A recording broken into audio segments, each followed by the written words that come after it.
जिन वाणी में केवल 2 बातें बताई गई।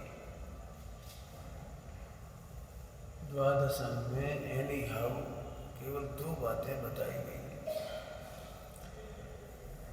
एक है जीव अपने को नहीं पहचानता तो क्या होता है, और जीव अपने को पहचानता है तो क्या होता है। कौन सी 2 बातें हो गई? जीव अपने को भूल आपको भर मत मार, अपने ध्रुव स्वभाव को भूलकर, परमात्मा स्वभाव को भूलकर, शुद्धात्मा को भूलकर ये जीवन अनादिकाल से निकोज से लेकर यात्रा कर रहा है, पंच परावर्तन हो रहा है। दूसरा, जिन्होंने अपने को परमात्मा स्वरूप पहचाना, शुद्धात्मा पहचाना, ध्रुव पहचाना हो, एक भूलने का फल और एक पहचानने का फल, 2 ही बातें हैं, भूलने का फल और पहचानने का। अपने को शुद्धात्मा पहचानते ही सिद्धालय की बात हो।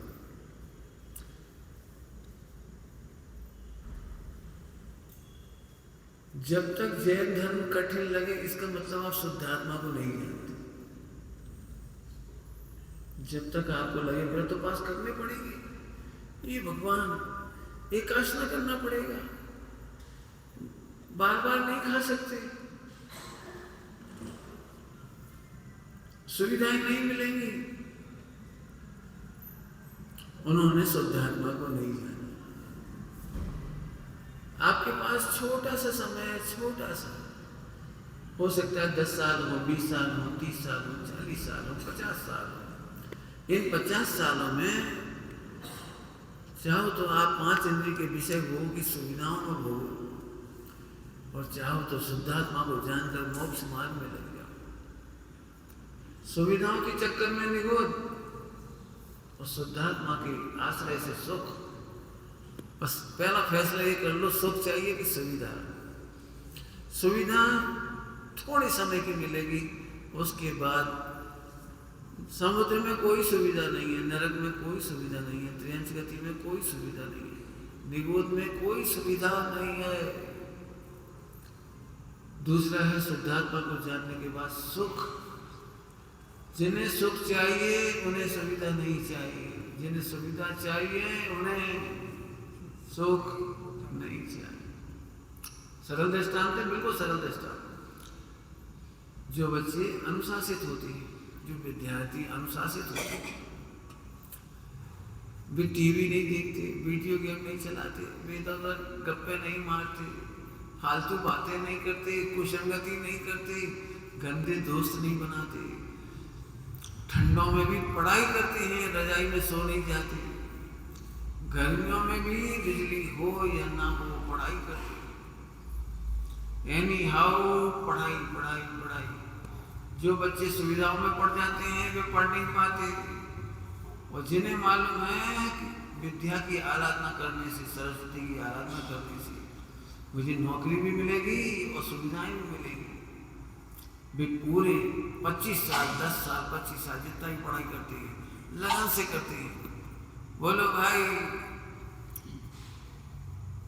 सुविधाओं से दुकान चला सकते हो। दुकान, लाइट चली गई तो चली गई, दुकान समझते हो? दुकान जिसमें क्रॉस वेंटिलेशन नहीं होता उसका नाम दुकान है। नहीं समझ में आएगा? घर में तो इधर से भी खिड़की इधर से भी खिड़की, तो क्रॉस वेंटिलेशन। दुकान यू आकार की, एंट्री तो है, एग्जिस्ट नहीं है, क्रॉस नहीं है। लाइट चली गई तो चली गई, क्या करूँ बैठे? मच्छर है तो है, क्या करूँ? अब आपको फैसला करना है, सुविधाओं के फल में निगोद या शुद्धात्मा को जानकर मोक्ष, फिर अनंत काल जन्म मरण नहीं होगा, पंच परावर्तन नहीं होगा। आइए चर्चा शुरुआत कर देते हैं सीधे सीधे। धर्म करना पड़े तो समझना उसका नाम धर्म नहीं है। धर्म करने में कष्ट हो तो समझना उसका नाम धर्म नहीं है। दो बातें कही, कौन कौन सी? धर्म करना पड़े। क्या माँ को अपनी संतान से ममत्व करना पड़ता है? ममता करना पड़ती है। बोलो, एक माँ ने आज तक अपने बच्चों की रोटी गिनी है? बेटा इतने साल के हो गए, कितनी रोटियां खिला चुके, कितने कपड़े धोए तुम्हारे? एक माँ ने अपनी संतान को पालने के लिए कभी गिना ही नहीं कुछ। पुराने जमाने में तो 10-10, 12-12 संतान हो जाती थी और पालते थे। कभी नहीं गिना कि हमें कितना काम करना पड़ा तुम्हारे पीछे, कभी नहीं कहना पड़ा। माँ को ममता भार नहीं है, ऐसे आत्मा का आराधना, आत्मा की आराधना भार नहीं है। धर्म किसे कहते हैं? जो करना पड़े नहीं और रोता चला जाए। हमें नहीं समझ आ रही है। धर्म क्या है? धर्म क्या है? करना पड़े नहीं और होता चला जाए। माँ को ममता करना नहीं पड़ती और होती चली जाती है। क्यों भाई?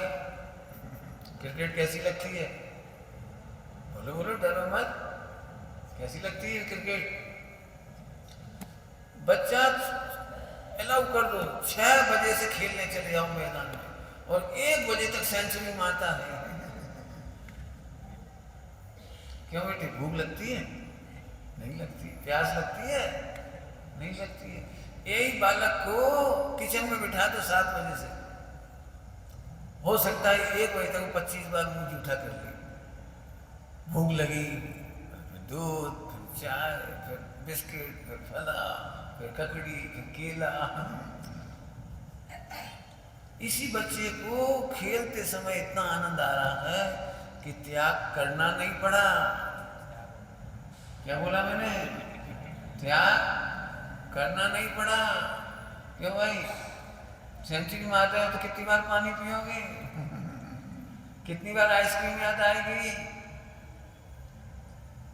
ऐसे ही आत्मा को जानने के बाद धर्म करना नहीं पड़ता, धर्म हो जाता है।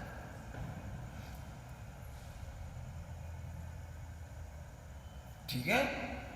करना पड़े तो समझो धर्म नहीं, और कठिन लगे तो धर्म नहीं। आत्मा को समझने के बाद आत्मा से परमात्मा पना प्रकट होने का नाम 14 गुण स्थान है। आत्मा से परमात्मा पना प्रकट होना है, प्रकट करना नहीं है। करना नहीं है, हाँ व्यवहार में करना कहते हैं, व्यवहार में करना कहते हैं। करना नहीं पड़ता, करना नहीं पड़ता मतलब करने का भार नहीं होता, करने का वजन नहीं होता, करने का कष्ट नहीं होता। बताओ, बिजनेस में प्रॉफिट होता है तो 12-14 घंटा कैसा लगता है दुकान पर? भार लगता है? बोलो। ऐसे मोक्ष मार्ग भार नहीं होता। जिन्हें संसार की रुचि है उन्हें संसार भार नहीं लगता, और जिन्हें आत्म कल्याण की रुचि है उन्हें मोक्ष मार्ग के 14 गुण स्थान भार नहीं लगता। आगे इन 10 दिनों में संयम भार नहीं है, संयम आनंद है। अभी संयम का दिन नहीं, इसलिए मैं चर्चा नहीं कर रहा हूँ संयम की। जिस दिन संयम की बात करेंगे उसी दिन समझाऊंगा आपको। बिना संयम के स्वस्थ नहीं रह सकते आप, बिना संयम के गाड़ी नहीं चला सकते। हाँ, चलो आगे चलो।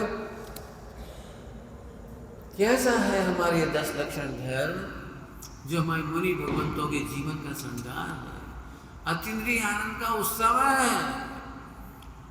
और हम श्रवणोपासक हैं, हम भी श्रवण बनना चाहते हैं, मुनि दशा प्रकट करना चाहते हैं। ध्यान रखना, प्रकट करना चाहते हैं, हम प्रकट करना चाहते हैं। भजन क्या कह रहा हूं, प्रकट करना चाहते हैं। 3 बार बोला मैंने। जैसे दूध में घी है तो प्रकट करना चाहते। पानी में से घी बना सकती हो? बोलो, पानी में से घी बना सकती हो? तो प्रकट करने का भावना भी नहीं होती। दूध में घी है तो प्रकट करने का भावना है। न्याय की भाषा में कहते हैं प्राप्त की ही प्राप्ति होती है। क्या बोल गए?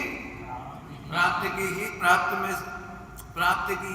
प्राप्ति होती है। हाँ, आत्मा में परमात्मा पना है तो प्रकट हो जाता है। जल्दी कह गए हम, क्या बोला?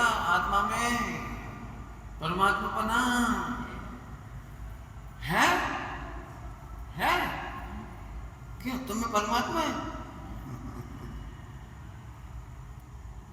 सरल दृष्टांत देता हूं, सरल दृष्टांत। घर में जैसे संतान को पाल पोस करके बड़ा करते हैं, माता पिता संतान को पाल पोस कर बड़ा करते हैं, तो मेरा सीधा सीधा प्रश्न है, बड़ा करने में क्या करती है? कुछ समझ में आया मेरा प्रश्न? बड़ा कैसे करते हैं? क्यों? तुम कितने साल के हो गए? 12। Very good. तो 12 साल में 12 साल के हो गए या 10 साल में 12 साल के हो गए? 12 साल में 12 साल के हो, कोई बात नहीं। तो मम्मी पापा तुमको 12 साल में 24 साल का भी कर सकते थे। बोलो बोलो, अरे कर सकते थे कि नहीं? अरे करते थे। 2 पाँव मम्मी खींचती, 2 हाथ पापा खींचते और सिर दादा। बोलो, बड़ा तो वो स्वयं हुआ है, तो तुमने पाला पोसा क्या? हमें पालने पोसने का अर्थ करता हूं, ध्यान से सुनना। आत्मा के हित का होता है पोषण, और बच्चा गलत खाए पिए नहीं, ये कहलाता है पालन। पालन पोषण। बच्चा गलत खान पान नहीं करे, कुसंगति में नहीं जाए, ये चीजों को ग्रहण नहीं करे, उपादेय का ग्रहण करता रहे, त्याज्य को त्यागता रहे, और योग्य भोजन व्यवहार कपड़े पहनता रहे, तो बच्चा बीमार नहीं होगा, एक्सीडेंट नहीं होंगे, परेशानियां नहीं होंगी, पुलिस में नहीं जाना पड़ेगा, चक्कू नहीं चलेंगे, गाड़ी गलौज नहीं होगी। ये तो हो गया पालन। और इसकी आत्मा का हित का करो पोषण। माता पिता संतान का पालन पोषण करके बड़े होते हुए को जानते हैं। बड़ा करते हैं कि जानते हैं? बोलो। समझ आ रही बेटे? पालन पोषण का मतलब कौन बोलेगा भैया? कौन समझा बच्चों में से, बड़ों में से, युवाओं में से? बोलो। योग्य आहार विहार निहार, ये पालन है।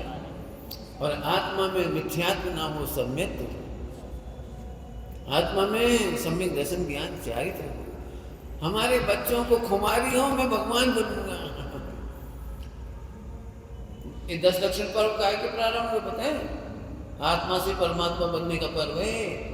हमारे मुनि भगवंत जिस मार्ग में चल रहे हैं, आनंद कर रहे हैं, आनंद के उत्सव मना रहे हैं प्रति क्षण। सारी जगत को तो लगेगा दिगंबर महाराज अंधेरे में क्या करते होंगे। समझाने की कोशिश करूंगा 10 दिनों में क्या करते होंगे। मैं तो ऐसा कहता हूं, आज पूर्व संध्या कहलाती है। पूर्व संध्या, कल 10 लक्षण प्रारंभ होंगे, आज पूर्व संध्या है। तो पूर्व संध्या में आपसे केवल एक ही बात की एकाग्रता चाहता हूं। आप लोग एकाग्रता करें। किस बात की? कि 10 दिन तक हम मुनि भगवंतों जैसा जीवन जी के देखिए। यदि आनंद आएगा तो पूरे जीवन मुनि भगवंतों की तरह आराधना करेंगे, और नहीं तो अगले साल फिर ट्राई करेंगे। अगले साल ट्राई करेंगे। We have to rehearsal. थाकी उत्तम क्षमा पे दिया जम्बो मन आवे, किस विधि कीने करम चकचू। हे पारसनाथ भगवान, आपकी उत्तम क्षमा पर अचंभा। हे श्रेष्ठ सुदर्शन, तुम्हारे शील पर, तुम्हारे ब्रह्मचर्य पर, तुम्हारे आत्म संयम पर हमें अचंभा। हे सतियों, ये पुराण पुरुषों, आखिर क्या ताकत थी आपके पास जिसके बल पर आपको क्रोध नहीं आया, रोष नहीं आया? क्या गजब है। थाकी उत्तम क्षमा पे दिया जम्बो मन आवे, किस विधि कीने करम चकचू। हमें ये विधि सीखनी है। मैं बताऊंगा रोज। कल उत्तम क्षमा का दिन है, और आज आपको प्रतिज्ञा करनी है जाने के पहले कि हम चाहे कुछ हो जाए 10 दिनों में, हम 10 दिनों में रत्नत्रय बंत की तरह ही साधना करेंगे। रत्नत्रय बंत की कहानी सुनाऊं? मुझे सबसे ज्यादा प्रिय लगती है एक कहानी, सबसे ज्यादा। वैसे तो सारी कहानी प्रिय है, लेकिन चंदन वाला की कहानी एकदम प्रिय लगती है। चंदन वाला कौशाम्बी में बिकने आई थी माता पिता की मृत्यु के बाद। कौशाम्बी में बिकने आई। कौशाम्बी में उसके बहन का और उसके जीजाजी का राज्य था। वो चाहती तो 1 सेकंड में किसी पुलिस वाले को बुलाती, सैनिक को बुलाती, इधर आओ, मेरी बहन को मेरा समाचार दो, तो बच सकती थी, बच सकती थी। अपनी बहन का घर हो, जीजाजी का घर हो, तो नहीं खबर होगी कुछ। क्या कमाल है। पाप के उदय में सहाय का निमित्त नहीं बनता, इसलिए मैं सहायता नहीं मांगूंगी। यदि पुण्य का उदय आना हो तो स्वयं आवे। स्वाध्याय का फल, सत्संगति का फल, सम्यक दर्शन का बल, यदि सहयोग मिलना हो तो स्वयं आवे। अन्यथा मेरे कर्म काटने का सबसे सुंदर सुअवसर है, जिसको हम जनागम की भाषा में कहते हैं सही पाक निर्जरा। मेरे कर्मों की निर्जरा होना है तो होने दो, जैसे होना है वैसे होने दो।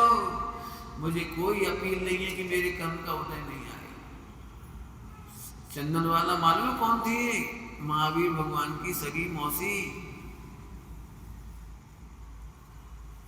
महावीर भगवान की सगी मौसी, वो भी तो अपील कर सकती थी, हे महावीर भगवान, आप तो मना परे ज्ञानी हो, मुनि दशा में, आप मुझे बचाओ, कोई देवता मुझे बचाओ, कोई इंद्र आकर बचाओ।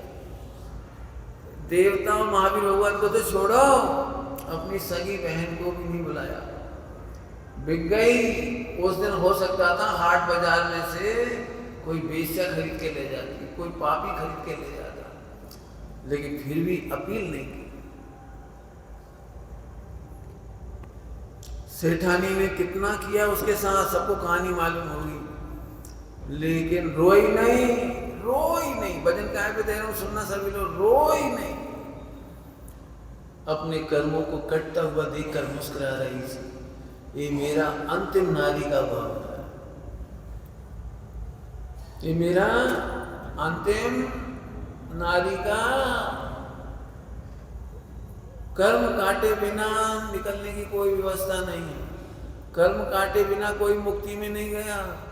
पार्श्वनाथ भगवान हो या नेमिनाथ भगवान के समय में पांडव हो, सीता जी हो, रामचंद्र जी हो, उपसर के बिना तो कोई आगे नहीं बढ़ पाया। परिचय जीते बिना कोई आगे नहीं बढ़ा। एक ही प्रतिज्ञा है, विश्व में अन्याय नहीं होता है तो मैं अन्याय की अपील नहीं करूंगी। जल्दी कह गए हम, विश्व में अन्याय होता ही नहीं। हम न्याय करने की अपील क्यों करें? हम अन्याय की शिकायत क्यों करें? कुछ कह रहा हूं, लिखो नियम कल से 10 दिन के लिए। मेरा पहला नियम, जो कुछ भी बनाव बन रहा है सासू से, बहू से, पति से, देवर से, संतान से, व्यापार से, पड़ोसियों से, मेरे आसपास के परिकर से, जो भी मेरे साथ बनाव बन रहा है, असाता का उदय बन रहा है, घाटा हो रहा है, अपयश हो रहा है, मुझे कोई शिकायत नहीं होगी। ये पहला नियम। नहीं तो आप चर्चा करो, बताओ विश्व में अन्याय होता है?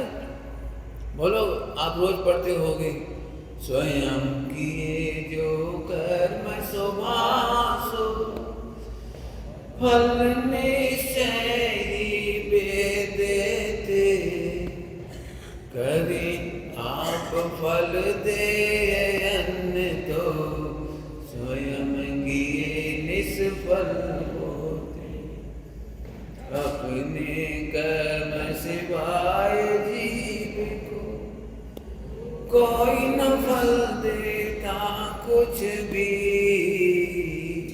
अपने कर्म, बोलो, वो सेठानी दुख दे रही थी, अंजना को सासू दुख दे रही थी कि पति?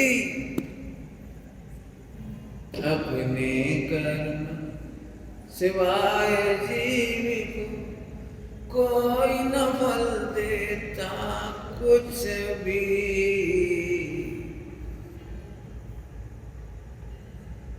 सोचो तो जरा, अन्याय नहीं होता तो अब कल से रिहर्सल। मुझे दूर नहीं ले जाना है। आपको पता है, मोक्ष मार्ग में दूरवर्तियों के प्रति समता रखना सरल है, निकटवर्ती में समता। दूरवर्ती में समता रखना सरल है। दूर में कोई अपयश करता हो तो सरल है, यश करता हो तो सरल है। निकट शरीर और शरीर के स्त्री पुत्र मकान दुकान व्यापार धंधा, जिसको शास्त्रों में बड़ी सुंदर भाषा लिखी, बड़ी सुंदर, समझ में आ जाए तो रोमांच से नाचो आप लोग। क्या लिखा है पंडित जी? ऐसी बात जो नाचने लायक है। इसे नो कर्म कहते हैं। इसमें नाचने की क्या बात है? नो कर्म तो हम जानते ही, देव कर्म, भाव कर्म, नो कर्म। अरे नहीं, नो कर्म, नो कर्म मतलब जो कर्म ही नहीं है। द्रव्य कर्म तो फिर भी दुख में निमित्त है, भाव कर्म तो प्रत्यक्ष दुख रूप है। दो बातें बोली मैंने, भाव कर्म प्रत्यक्ष दुख रूप है, उदय में नहीं। भाव कर्म प्रत्यक्ष दुख रूप है और द्रव्य कर्म उदय में दुख में निमित्त है। नौ कर्म तो समझ में आए? नौ कर्म तो तुम झूठ बोलते हो, पत्नी मुझे दुख देती है, पति मुझे दुख देता है, बच्चे मुझे दुख देते हैं, नौकर मुझे दुख देते हैं, मेरा बॉस मुझे दुख देता है। झूठ झूठ झूठ, क्योंकि तुम नौकर। आहा, चंदन वाला के लिए सेठानी नौकर में थी, नो शिकायत, no complaint, no complaint. Parshvanath भगवान को नो कंप्लेंट। फिर से बोल रहा हूं, दूरवर्तियों में साधना नहीं करना है। मोक्षमय जिन्हें जाना हो, मोक्ष मार्ग में जाना हो, उन्हें निकटवर्तियों में समता रखना है। थोड़ा कठिन पाठ है, क्या कह रहा हूं? कठिन पाठ है। निकटवर्तियों में समता, दूरवर्तियों में समता रखना सरल है, निकटवर्तियों में क्या बताऊं पंडित जी, मेरी सासू जैसी कोई सासू नहीं होगी दुनिया में। बहू के बारे में भी कह सकते, पति के बारे में भी कह सकते। मैं निकट की बातें इसलिए लेता हूं, तीन दिखते हैं प्रत्यक्ष। फिर से सुनो, अपने कर्म सिवाय सिवाय लिखो, सम्यक दर्शन करना हो तो लिखो, हम किसी को दोष नहीं देंगे। सम्यक दर्शन तब तक नहीं होगा जब तक हम दोष देते रहेंगे, जब तक हम दोष देते रहेंगे। ये खराब, ये खराब, ये खराब, ये बदल जाए। अब समझ लो जो आपको कहीं ना कहीं कंप्लेंट है, तो आप सम्यक दृष्टि तो है ही नहीं, सम्यक दर्शन के लायक नहीं। क्या बोल रहा हूं? फिर पढ़ो वही नहीं, स्वयं अपने कर्म सिवाय जीव को। अपने कर्म ने भाव कर्म, हम द्रव्य कर्म भी नहीं कह रहे अभी, भाव कर्म। क्योंकि सासू ससुर पति पत्नी बच्चे व्यापार धंधा ये तो नौकर्म है, ये शरीर भी नौकर्म है। इस शरीर क्या है? स्वाध्यायी समाज है। यह सबसे बड़ा उपकार हुआ इस पूरे बेल्ट में जहां मैं आया हूं। अभी मैं बहुत साल पहले आया था यहाँ पर, यहाँ मतलब जब शिविर लगाया था न्यायाधीशिका का, सुशीलमती माता जी ने शिविर लगाया था, शंकेश्वरा जी, जितेंद्र, ये सब 1 महीना रुका था उस समय न्यायाधीश का पढ़ने के लिए। न्याय में अध्यात्म निकाल के दिखाना और अध्यात्म समय सारी में से न्याय निकाल के दिखाना। पहले कोई मुनिराज ऐसे हुए आचार्य, मुनिराज थे, हमें तो आचार्य जैसे लगते ही, 20 साल की मुनिराज, बहुत काम किया मैंने, कहाँ MBBS डॉक्टर, कोई रुचि नहीं थी, और कहाँ से रुचि पलटी, कहाँ रात्रि भोजन होता था उनके जीवन में। और एक महाराज के दर्शन करने मां से उन्होंने कहा नहीं तुम चिंता नहीं करो, रात्रि भोजन नहीं करोगे तो स्वस्थ हो जाओगे, बस सही में स्वस्थ हो गए। बस वहीं से विश्वास जम गया, वहीं से स्वाध्याय दीक्षा। और फिर जो एक न्याय मंदिर का और जो समय साजी वगैरह आध्यात्मिक टीकाएं की, न्याय निकाल के दिखाना अद्भुत। इसलिए मुझे पक्का पता है कि यहाँ पर सब गहरे अभ्यास ही हैं, और मैं पूरी कोशिश करूंगा गहरे अभ्यास की चर्चा करें। लिखो, बोलो 10 लक्षण पर मनाना है तो पहली शर्त 9 कर्म से शिकायत नहीं, 9 कर्म की शिकायत नहीं। 2 वाक्य बोले क्या बोले मैंने? 9 कर्म से क्या होता है?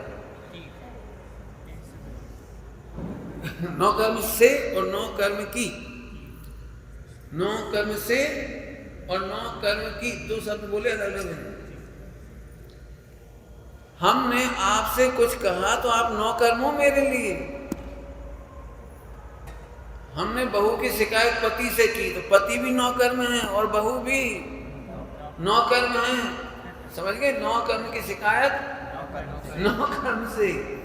समाज में कहना 9 कर्म है, पंडित जी से कहना 9 कर्म है। कर्म सुनते नहीं लोग।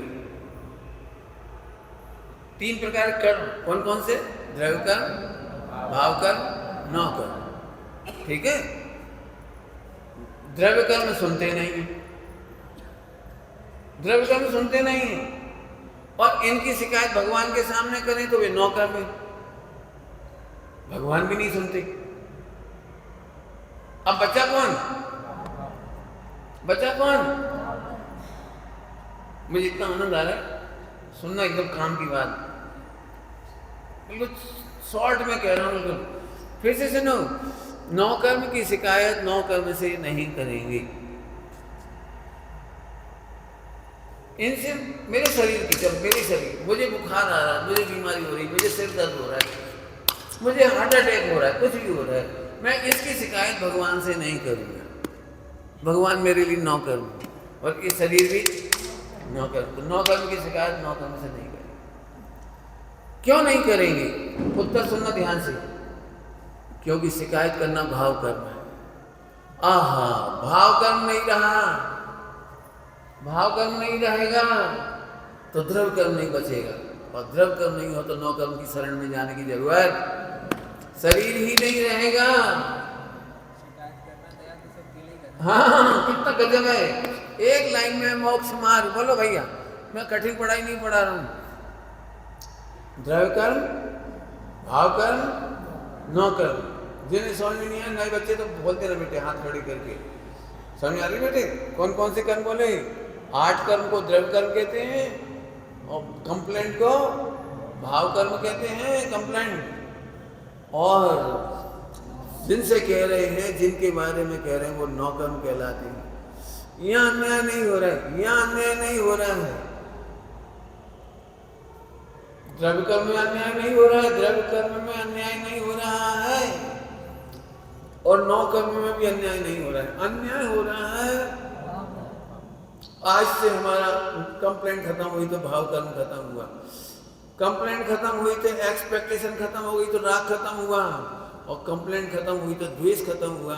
वीतरागता होने से भाव कर्म नहीं रहा, और जब भाव कर्म नहीं रहा तो द्रव्य कर्म नहीं रहा, और द्रव्य कर्म नहीं रहा तो भाई एक लाइन में मोक्ष मार्ग है। आपको पता है सबसे ज्यादा टाइम, यदि 100 भी कह दूं तो 100, मिथ्या दृष्टि का 100% टाइम 9 कर्म की कंप्लेंट में जाता है। क्या बोला मैंने?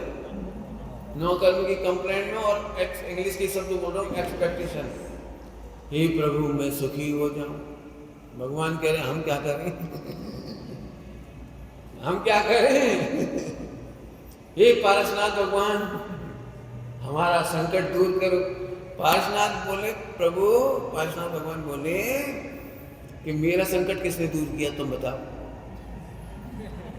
जब मेरा संकट किसी ने दूर नहीं किया तो तुम मेरा नाम इसीलिए स्मरण करते हो कि तुम भी संकट दूर करने की एक्सपेक्टेशन और कोई से मत करो। यदि तुम कंप्लेंट नहीं करो कमट की तो द्रव्य कर्म खत्म। क्या बोल गए हम? यदि कमट कौन है इसमें? 9 कर्म, और कंप्लेंट नहीं करो तो तुम्हारा मोक्ष हो जाएगा। कितना सरल काम है बोलो। चाहे कुछ हो जाए हमें नहीं मालूम, हम विरोधी के बारे में सोचेंगे तक नहीं। प्रतिज्ञा कर लो हम विरोधी के बारे में सोचेंगे भी नहीं।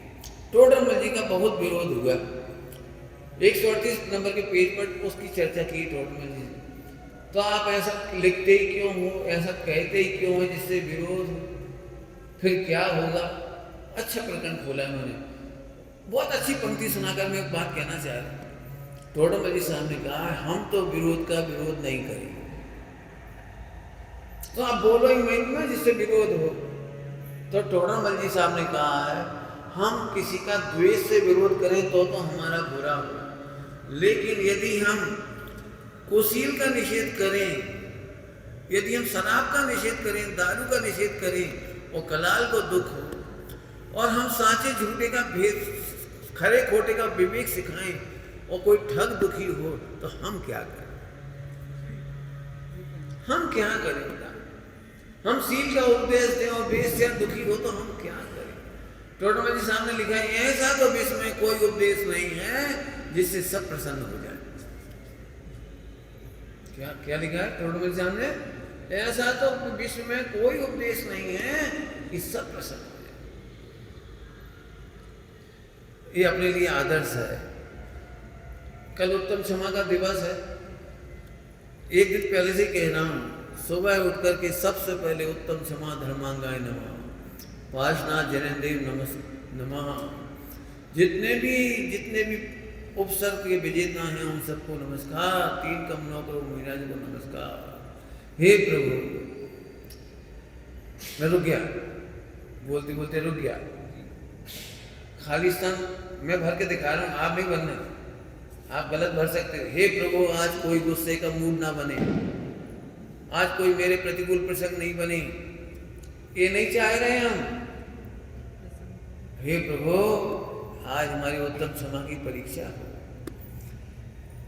प्रतिकूल प्रसंगों में मुझे बाहर में आप शरण हो, अंदर में शुद्धात्मा शरण। हे प्रभु, आज पंडित साहब की भाषा में बोल रहा हूं, चाहे जैसा जगत परिणमे, इष्ट अनिष्ट विकल्प न हो। बोलो भाई, कौन कौन प्रतिज्ञा कर रहा है कल के लिए? वैसे मैं तो 10 दिन के लिए कह रहा हूँ, 10 दिन के लिए।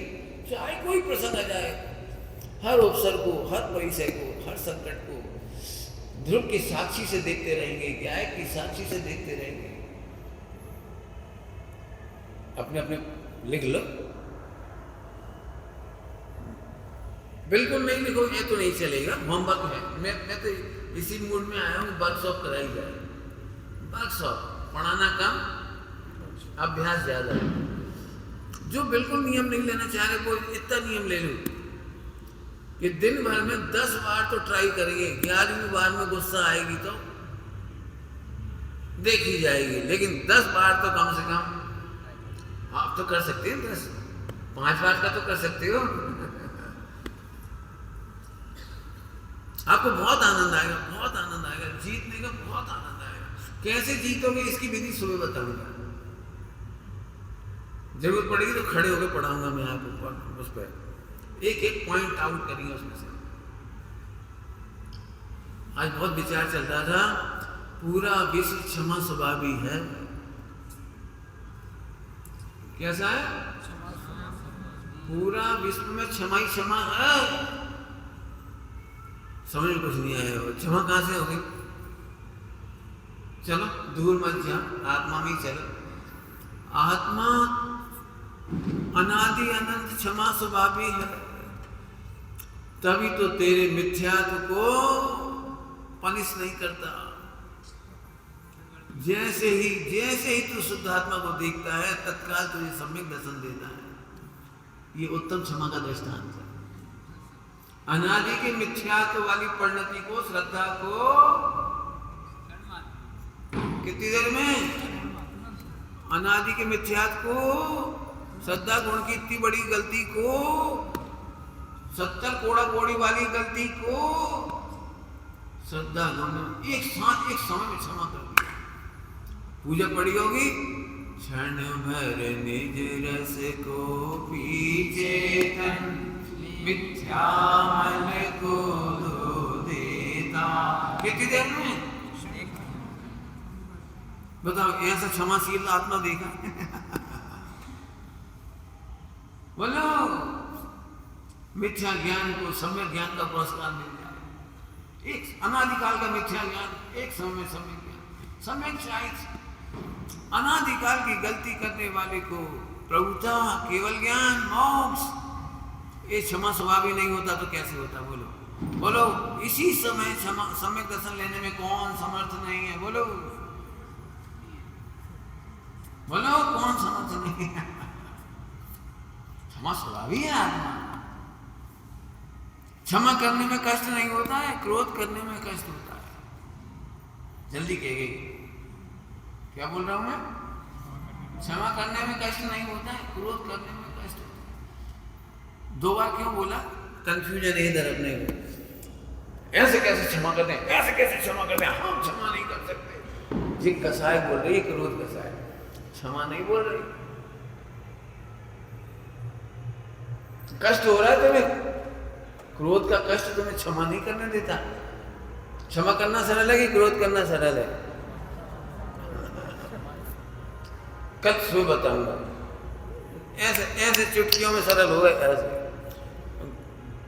देखो, कोशिश करता हूँ कल कैसे पढ़ाऊंगा मुझे नहीं पता, भावना तो बहुत है। हाँ, मैं बहुत सोचता हूँ स्थूल प्रवचन कर दूँ आप लोगों के लिए।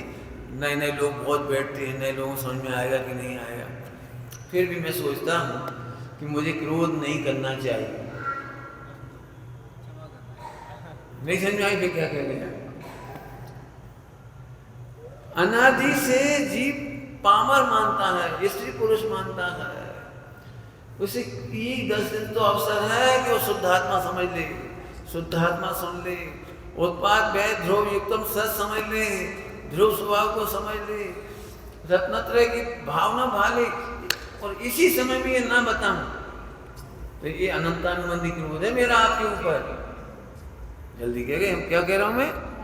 मेरा अनंतानुबंधी क्रोध है कि प्यासे आदमी को पानी नहीं पिलाया, मिथ्या से दुखी जीव को सम्यक की रास्ता नहीं बताई, असंयम से दुखी जीव को संयम का मार्ग नहीं बताया, भोगियों को भगवान बनने का मार्ग नहीं बताना अनंतानुबंधी क्रोध है। मैं अपने बारे में सोच रहा था, मैं तो भैया अनंतानुबंधी क्रोध नहीं करूंगा, नहीं करेंगे। और अब इधर से चलो, इधर से बोलो भाई कल आपको अनंतानुबंधी क्रोध करना है कि नहीं? सब एक साथ बोलो तो समझे नहीं तो ये हाथ खड़े करवाए। अरे बोलो तो, अरे तुम क्यों बोल रहे, इन्हें तो बोलने दो। हाँ भाई, अच्छा एक काम करो, जिन्हें नहीं बोलना भी हाथ खड़े करो, कर दो। जिन्हें नहीं करना, अनंतानुबंधी क्रोध करना हो भी हाथ खड़े करो। बहुत सरल है, बहुत सरल, बहुत ही सरल है। हमें तो प्रैक्टिकल कराना है, सीधी बात है।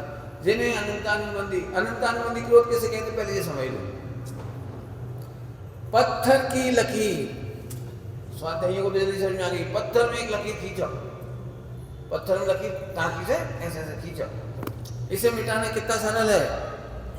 पत्थर की लकीर को, पानी की लकीर स्वयं मिट जाती है, बालू की लकीर थोड़ी देर में हवा चलेगी मिट जाएगी, मिट्टी की लकीर मिट जाएगी थोड़ी देर में, थोड़े दिनों में।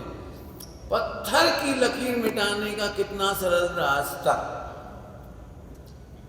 तो पहले पत्थर की लकीर क्या कहते हैं उसे समझो, कि पंडित जी सुनेंगे सब कुछ लेकिन मानेंगे नहीं। इसका नाम है अनंतानुबंधी क्रोध। फिर से बोलो, क्या कहा मैंने? अनंतानुबंधी क्रोध किसको कहते हैं? सुनेंगे सबकी,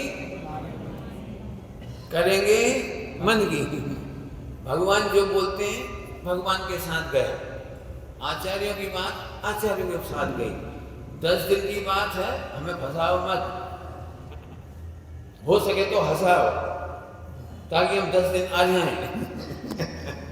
हाँ भाई, क्या करना है? 10 दिन हंसना है कि फंसना है, बोलो। मैं फिर कहता हूँ, अनंतानुबंधी कसाय, क्रोध कसाय किसे कहते हैं?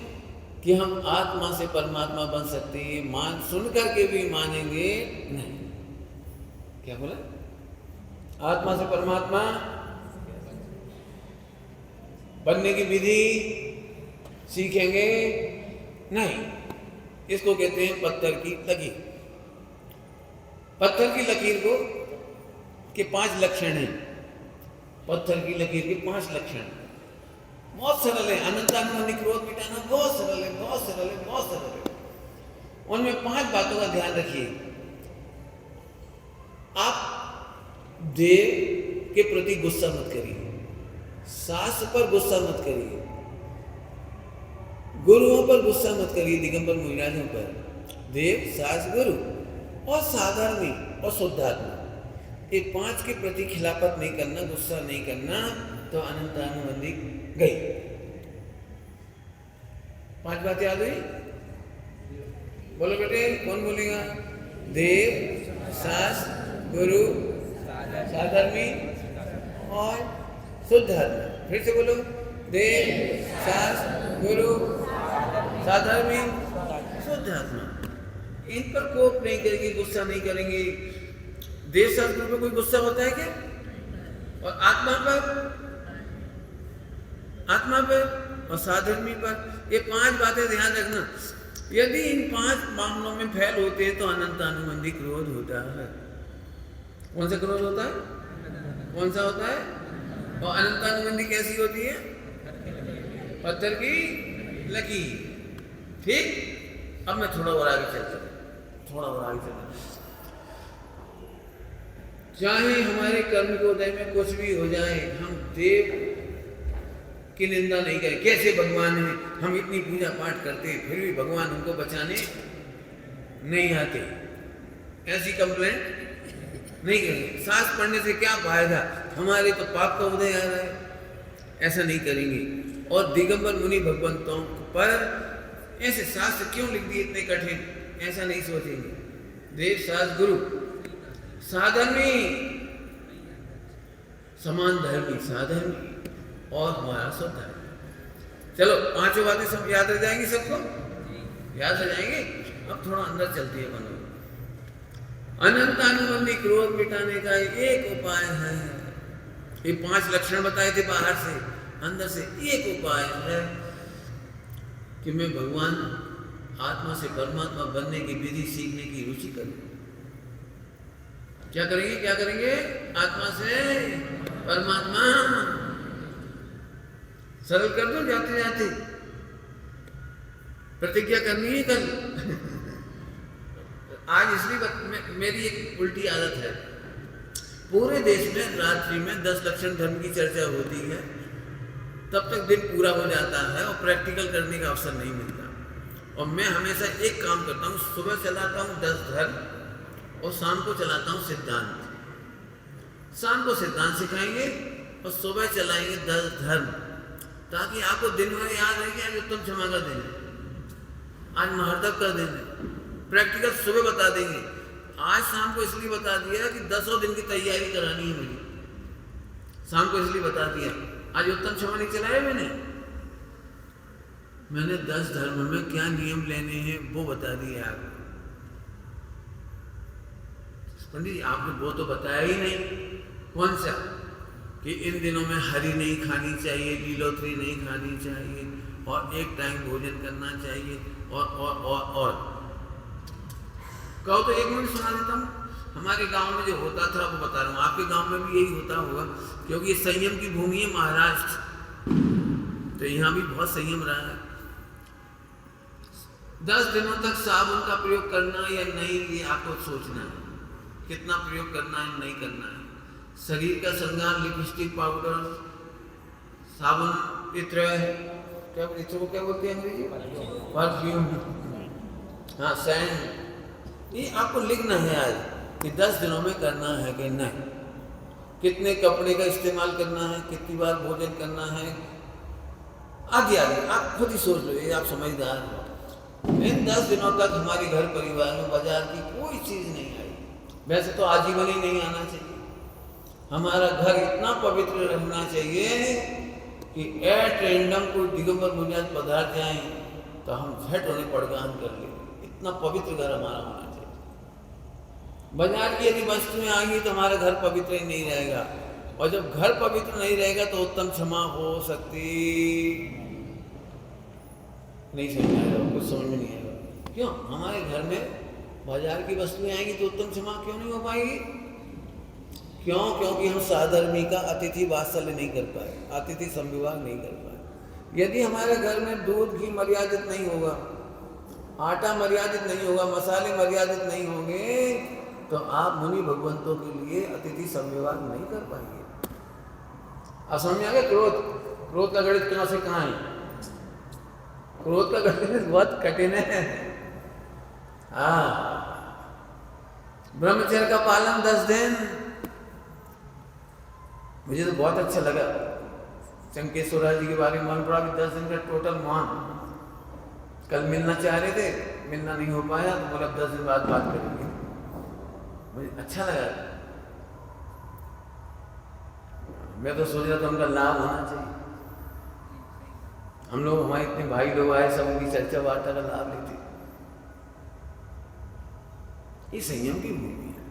ठीक है, बच्चों को प्रेरणा। एक बात जरूर कहता हूँ, बच्चों को कभी हतोत्साहित मत करो कि तुम उपवास नहीं करो, एकादशा मत करो, नियम संयम में मत पढ़ो, ये कभी मत कहना, क्योंकि ये क्रोध है, साधर्मी के प्रति क्रोध है। अपने बच्चे मोक्ष मार्ग में लग जाएं, इससे बढ़िया कोई उत्सव नहीं हो सकता। आजकल की तारीफ, बच्चे क्या खा रहे हैं, क्या पी रहे हैं, वो मोबाइल देख देख के क्या बिगड़ रहे हैं, कहाँ जा रही है संस्कृति, क्रोध है। सबसे गौरवशाली परिवार वह है जिनका बच्चा संयमी है, मोक्ष मार्ग की ओर दौड़ लगा रहा, देश शास्त्र के चरणों की संगति करके शुद्धात्मा का प्रेमी हो, वो घर परिवार सबसे सुंदर परिवार, सबसे भाग्यशाली परिवार। कई बार मैं देखता हूँ बच्चों को कहते नहीं नहीं अभी आलू मत त्यागना, अभी लहसुन प्याज नहीं त्यागना, अभी रात्रि भोजन नहीं त्यागना बेटे, अभी पापियों की संग देना, तुमको क्या बोलते हैं उसको, कंपनी देना बेटा, मिले जुले सबके साथ रहो। तो मैं सोचता हूँ ये सबसे दुर्भाग्यशाली परिवार है, सबसे दुर्भाग्यशाली परिवार। थोड़ी शब्दों में कहूँगा, यदि सचमुच वो कौन सा वचन गाते बढ़िया, यदि धर्म की हो भावना तो क्या है, जिन धर्म से हो प्रेम तो बस भावनाए भाई, देह जाए तो मगर दिन धर्म रहना चाहिए। बहुत प्यारी पंक्ति है। पहले भजन गाते थे, मेरा सिर जाए तो मेरा जैन धर्म न जाए। आइए चले वापस। तो उत्तम क्षमा का कल दिवस आ रहा है। प्रातः काल उठ करके मुनि भगवंतों का स्मरण, आरंभ से परमिष्टि का स्मरण, शुद्धात्म स्वरूप को हम ध्यान, आराधना। इन 10 दिनों में आप जितना आरंभ ज्यादा करोगे, आरंभ का त्याग करो, आरंभ का त्याग। 10 दिन कपड़े मैले पहन लेंगे, लेकिन आत्मा पवित्र होनी चाहिए। कपड़ों को, देह को कपड़ों से कोई तकलीफ नहीं है, मैले पहनेंगे कि चमकीले पहनेंगे, लेकिन शुद्धात्मा के परिणाम मिलते जरूर होने चाहिए। खूब सब भावना भाव लिखो, क्या क्या करोगे आप 10 दिन तक। एक सलाह पहले ही दे देता हूं आपको, एक सलाह कि भावुकता का नियम नहीं लेना। क्या बोला मैंने? भावुकता का नियम नहीं लेना। मैं दृष्टांत देके बताता हूं। जिससे संकलेश हो ऐसा नियम कभी मत लो। क्या बोल गए हम? जिससे संकलेश हो वो नियम नहीं लेना। सुनना बच्चों, आप ऐसा नियम ले लो कि हम 12 बजे तक पूजा करेंगे, 11 बजे तक पूजा करेंगे, और 22 दफे किसी बैल ने सींग मार दिया, सड़क पर एक्सीडेंट कर दिया, और हम मंदिर ही ना आ पाए, तो फिर हमको संकलेश होगा 10 दिन तक। टोडर में भी सामने लिखा है बहुत सुंदर बात, नियम छोटा लेना और पालना बड़ी करना। क्या बोला हमने? नियम छोटा लेना और पालन बड़ा करना। मिनिमम इन 10-11 दिनों में मैं 9 बार नमोकार नंद पढ़ करके भोजन करूंगा। नियम इतना छोटा ले लो ताकि कभी बीमार हो जाए, एक्सीडेंट हो जाए, घटना घट जाए, तो 9 बार नमोकार नंद पढ़ना स्वास्थ्य है हमारे लिए। संभव होगा तो लोग दर्शन करा देंगे, संभव होगा तो पूजा करवा देंगे। पूरी ताकत रहेगी तो 10-11 दिन तक यथाविधि पूरी पूजा करेंगे। एक नियम बता दिया। ऐसे दूसरा, ऐसा कठोर नियम मत लो कि हम 10 दिन तक पानी भी नहीं पिएंगे। हाँ, हम 10 दिन तक दिन में 4 बार जरूर खाएंगे। नियम छोटा बता रहा हूं, उल्टा नहीं समझना। नियम छोटा। अब भले आप 10 दिन तक पानी मत पिए, क्यों? कोई बीमारी हो जाए, कोई बात हो जाए, 4 बार पानी पीना पड़े, तो हम 4 बार पानी पीकर संकलेश नहीं करेंगे। मैंने 2 बातें बताई आपको। त्याग क्या करना था, पानी का या संकलेश का? फिर से बोलो, त्याग क्या करना था, पानी का कि संकलेश का? भारत में प्राय लोग स्वाध्याय नहीं करते, तो नमक का त्याग करते हैं संडे के दिन, नमक का त्याग, और दिन भर नमक संबंधी संकलेश चलता रहता है। समझते? आप नहीं समझते? संकलेश। लो, नमक डाल दिए तुमने, आज रविवार था, तुमने नमक डाल दिया, हम खाएं कि नहीं खाएं, मर जाएं। अरे मर कहाँ को जाओगे? एक दिन नमक के बिना खा लो, नहीं बना तो मत खाओ। पानी पी लो, दूध ले लो, दही खा लो, रोटी खा लो, नमक मिर्ची से नमक तो खानी नहीं। हमारा मतलब ये है, सभी लोग ध्यान से सुनना, ब्रह्मचारी त्यागी व्रती इसमें कष्ट में होते, कष्ट क्षमा करना है ना। अज्ञानियों की बात कर रहा हूँ, सम्यक ज्ञानियों की बात नहीं कर रहा हूँ। अज्ञानी ब्रह्मचारी त्यागी व्रती हो तो उनसे समाज भी दुखी होती है, तो खुद भी दुखी होती है। हमारे तो आज हल्दी नहीं लेनी थी, तुमने हल्दी डाल दी, हमें तेल नहीं लेना था, तो हमें टमाटर नहीं लेना था, तो तुम्हें संकलेश नहीं कर। जैसे मुनि भगवंत अंतराय आने पर शांत रहते हैं, ऐसे हमारी प्रतिज्ञा के अनुसार भोजन नहीं मिलेगा तो जोर से बोलो, अब जी साधना हो। मैं फिर कह रहा हूं, आपको आजीविका बनने की साधना करनी है और आपको मुनि भगवान बनने की साधना करनी है। और 10 दिन हमारे रिहर्सल के हैं। हाँ, संकलेश कितने दिन तक नहीं करोगे? 10 दिन तक। बिल्कुल ठीक, कोई बात नहीं, डरो मत, हाजर नहीं। 10 दिन प्रैक्टिकल है। अब देखो सही बात बताऊं, घर बिना संकलेश के चलता नहीं, और संकलेश से मुनि जीवन चलता नहीं। क्या कह रहा हूं? संकलेश से मुनि जीवन नहीं चलता, और बिना संकलेश के गृहस्थी नहीं चलती। गृहस्थी में तो क्या करे जी, ठीक है। इसलिए मैं 10 दिन की प्रैक्टिकल करा रहा हूं। आप 10 बार शांत रहेंगे, 15 बार शांत रहेंगे, अब देखना कल से बड़ा मन आनंद आएगा आपको। क्यों? सुनना सभी लोग, बस अंतिम बात कहकर पूरी कर रहा हूं। सुनना सभी लोग, हम किसी प्रकार से शुद्ध खा के पी के पूजा पाठ करके व्रत उपवास करके स्वाध्याय करके सामायिक करके माला फेर के 10 दिन तो पूरे कर ही लेंगे, कर ही लेंगे, कर ही लेंगे। लेकिन मैं चाहता हूं 10 दिन तक समता हो, 10 दिन तक सामायिक हो, 10 दिन तक संकलेश ना हो। पहली बार हमें याद आए कि घटनाएं घटी और हमें आनंद आया। क्या बोला? उपसर्ग व परिचय जीतने की ताकत बढ़ गई हमारी। कल सुबह इसके प्रयोग सिखाऊंगा, अभी शुरू नहीं हुआ। कल सुबह केवल उत्तम क्षमा का प्रकरण चलेगा और शाम को दूसरा विषय चलेगा। शाम को बिल्कुल सैद्धांतिक विषय चलाऊंगा, सरल विषय नहीं चलाऊंगा, सरलता से चलाऊंगा। क्या बोला मैंने?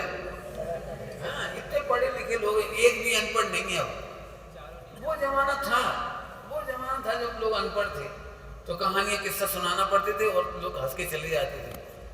अब मैं कठिन से कठिन सब्जेक्ट पढ़ाऊंगा, जो आप कहोगे। मेरी तो इच्छा है कि 14 भंग पढ़ाऊं, बोर्ड पे 14 भंग, 14 कलशें समय साजी की परिशिष्ट की, और सबसे कठिन मानी जाती है, और मैं बिल्कुल सरल कर दूंगा उसको, और आप सबको उसमें बहुत आनंद आएगा। वो असली चाबी है रत्नत्रय की, 14 कलश असली चाबी है। बिल्कुल मोक्ष में जाने के नहीं, 14 भंग पढ़ने का फल अनंत काल सुख भोगना है। सम्यक दर्शन में कैसे बाधा डालते हैं वो उसमें लिखा है। 14 भंग अपने आत्म कल्याण में हम कैसे बाधा डालते हैं वो उसमें लिखा है। उसके लिए कल शाम को आप देखो कैसे पढ़ाऊंगा। कितने भी नए लोग बैठे, डरना नहीं, सरलता से पढ़ाऊंगा। मुझे कठिन होते ही नहीं, मेरे से मैं क्या करूं, कठिन होते ही नहीं मेरे से, क्योंकि मेरी वो शास्त्रीय भाषा नहीं आती, एक तो संस्कृत नहीं आती, प्राकृत नहीं आती, मुझे कुछ नहीं आता, मराठी भी नहीं आती, हिंदी भी नहीं आती, अंग्रेजी भी नहीं आती, थोड़ी हिंदी आती है। बिल्कुल सरल सरल भाषा में बोलेंगे, बच्चा भी समझ जाएगा, है ना। बहुत बढ़िया। ओम नमः शिवाय।